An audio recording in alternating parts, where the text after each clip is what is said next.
ఖచ్చితంగా Jubilee hills ఎన్నికలలో TRS party ఘన విజయంతో గెలవడానికి అవకాశాలు అనేది కూడా మనకు స్పష్టంగా కనబడుతుంది.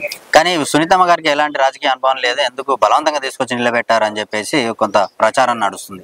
దీని ఎలా చూడొచ్చు? అది కేవలం ప్రచారం మాత్రమే. గతంలో మనం అందరం చూసినాం, ఎక్కడైతే చనిపోయినటువంటి సందర్భంలో వాళ్ళ భార్యలకు వాళ్ళ వారసులకు ఇవ్వడం జరిగింది. ఉదాహరణకు మనం కనుక చూసినట్టయితే నాగార్జున సాగర్ నియోజకవర్గం మనకు అక్కడ నోముల నరసింహయ్య చనిపోయింది. తదనంతరం ఎవరికి ఇచ్చిన వాళ్ళ వారసులైనటువంటి భగత్కి ఇచ్చిన అక్కడ ఖచ్చితంగా అఖండ మెజార్టీతో గెలిచారు. మరి భగత్ రాజకీయాలకు సంబంధం లేనటువంటి ఇక్కడ కూడా అదే జరుగుతుంది.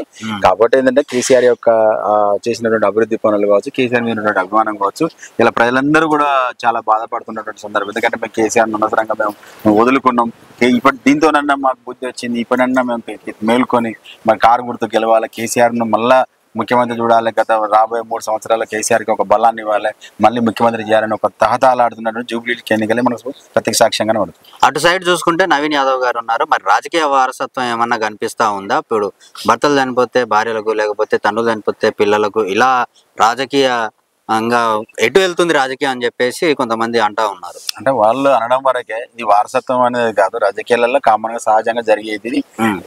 కాబట్టి దాన్ని ఆ కోణంలో చూడాలి తప్ప సునీత ఈ తదనంతరం ఉంటుందా, తర్వాత రాజకీయాలకు ఆమెకు ఇంట్రెస్ట్ ఉంటానో, తర్వాత కేసీఆర్ అభిమానం ఉంటానో, ఎన్నికలు ఇస్తారు లేదు, కానీ దాన్ని ఆ కోణం చూడాల్సిన అవసరం లేనటువంటిది. మాగంటి గోపీనాథ్ చేసినటువంటి అభివృద్ధి సంక్షేమ కార్యక్రమాలు, కేసీఆర్ ప్రవేశపెట్టినటువంటి సంక్షేమ కార్యక్రమాల ప్రతి గడపలో అభివృద్ధి, ప్రతి ఇంటిలో సంక్షేమం అనే నినాదంతోనే ఇవాళ కేసీఆర్ గారు మరి ఆ కుటుంబాన్ని మరి భర్త చనిపోయినటువంటి సందర్భంలో ఒక స్త్రీకి మనం ఆదరించాలి, అభిమానించాలి, పార్టీలో ఆమెకు స్థానం కల్పించాలనే ఉద్దేశంతోనే ఇచ్చడం జరిగింది తప్ప వారసత్వం అనే దానికి మనం ఎక్కడ కూడా దీనికి తాహత లేదు. అయితే జూబ్లీ హిల్స్ ఎలాంటి డెవలప్మెంట్ కనిపిస్తా ఉంది ఈ 2 ఏళ్లలో అంతకు ముందు? గతంలో మనం చూసినాం ప్రతి వార్డుల్లో సీసీ రోడ్డు, అట్లాగే సెంట్రల్ లైటింగ్, ఇక్కడ అదేవిధంగా కమ్యూనిటీ హాల్స్, ఇక్కడ మన పార్కుల డెవలప్మెంట్, ఇక్కడ ఉన్నటువంటి చుట్టూ ఉన్నటువంటి సెంట్రల్ లైటింగ్ కానీ అనేక అభివృద్ధి సంక్షేమ కార్యక్రమాలు, దళిత బంధు విషయంలో కావచ్చు, అట్లాగే బీసీ బంధు విషయంలో కావచ్చు, అదేవిధంగా అనేక సంక్షేమ కార్యక్రమాలు మాగంటి గోపీనాథ్ గారు తెలంగాణ గవర్నమెంట్లో 10 సంవత్సరాలు ఎమ్మెల్యేగా ఉండి ఇక్కడ అనేక అభివృద్ధి సంక్షేమ కార్యక్రమాలు చేయడం జరిగింది. కాబట్టి దాంట్లో ఏమాత్రం కూడా వెనక్కి పోయేటువంటి అవకాశం లేదు. కాకపోతే ఏంటంటే గోపీనాథ్ గారు మళ్ళీ గెలవడం వలన, కాంగ్రెస్ పార్టీ ఇక్కడ అధికారంలోకి రావడం వలన గోపీనాథ్ గారు ఈ 2 సంవత్సరాలలో మరి ఎమ్మెల్యేలకు ₹1 కూడా ఇవ్వనటువంటి ఒక దుర్భాగ్యమైనటువంటి ముఖ్యమంత్రి రేవంత్ రెడ్డి. ముఖ్యంగా ఎమ్మెల్యేలు, టీఆర్ఎస్ పార్టీ ఎమ్మెల్యేలు కూడా అసలు వాళ్ళకు ఏమాత్రం కూడా స్పందించకపోవడం, వాళ్ళని పట్టించుకోకపోవడం, వాళ్ళకి ఇవ్వాల్సినటువంటి కనీస సౌకర్యాలు అనేటువంటి ప్రజలకు నిత్యావసర సౌకర్యాలు అట్లాంటివి కూడా ఏమాత్రం కల్పించకపోవడం అనేది ఒక కుట్రపూరిత రాజకీయం చేయడం అనేది ఈ నియోజకవర్గంలో జరిగినటువంటి ఖచ్చితంగా బీఆర్ఎస్ గెలుస్తుంది. మేము చూస్తున్నాం కదా, పనులు చూస్తున్నాం. మా బీఆర్ఎస్ పార్టీ ఎన్ని పనులు చేసినారో మాకు కూడా తెలుసు, ప్రజలు కూడా చూస్తున్నారు. ఖచ్చితంగా మాత్రం బీఆర్ఎస్ ఉంది. ఇప్పుడు కవిత గారు ఇంటింటికి వెళ్తున్నప్పుడు, మా కవిత మేడం అయితే 110% అన్ని ఇంటికి వెళ్తాం, డోర్ టు డోర్ క్యాంపెయినింగ్ చేస్తున్నాము. ఖచ్చితంగా జనాలు ఇస్తున్నారు, ఖచ్చితంగా 110% ఇస్తున్నారు. ఓకే, అంటే ఎట్లా ఉంది అంటే అన్ని డివిజన్లో దాదాపు 7 డివిజన్లలో ఎట్లా ఉంది పరిస్థితి?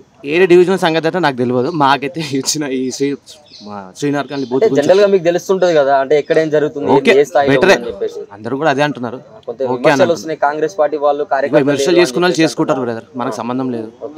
చేసుకున్న వాళ్ళు చేసుకుంటారు, మాది ఉంది కాబట్టి మేము చెప్పుకుంటాం, వాళ్ళు ఉంది కాబట్టి వాళ్ళు చెప్పుకుంటారు, అంత ఇంకేం లేదు. అంటే ఇప్పుడు పోటీ అనేది 50-50 అన్నట్టు కనబడుతుందా, లేకపోతే అల్టిమేట్ విజయం అని చెప్పగలుగుతారా? 50-50 అల్టిమేట్ అని ఏం లేదు, 2 అయితే టైట్ గా నచ్చింది, చాలా టఫ్ ఉంది. విజయం మాత్రం మాదే, ఖచ్చితంగా మాదే. మెజారిటీ ఏమని చెప్పగలుగుతారా? మెజారిటీ అనేది ఇక మన చేతిలో లేదు బ్రో, ఏషా బట్టి ఉంటుంది. 14 తారీఖు చూద్దామంటారు. 14 తారీఖు చూద్దాం. జూబ్లీ హిల్స్ లో పార్టీ పరంగా అయితే బీఆర్ఎస్ చేసిన అభివృద్ధి కార్యక్రమాలు బాగున్నాయి కనుక బీఆర్ఎస్ వస్తుందని మా యొక్క మనం. అంటే ఎంత మెజారిటీతో గెలిపించాలి? మెజారిటీ అని కాదు, ఓట్లు వేసే పబ్లిక్ మీద ఉంటుంది. అంటే ఎక్కువ ఆదరణ కాంగ్రెస్ కనబడుతుందా, బీఆర్ఎస్ కనబడుతుందా? మేము ఎన్ని రోజుల నుంచి చూస్తున్నాం కదా, బీఆర్ఎస్కి ఎక్కువ కనిపిస్తుంది. మెజారిటీ అనేది చెప్పలేము, ఖచ్చితంగా విజయం అయితే బీఆర్ఎస్.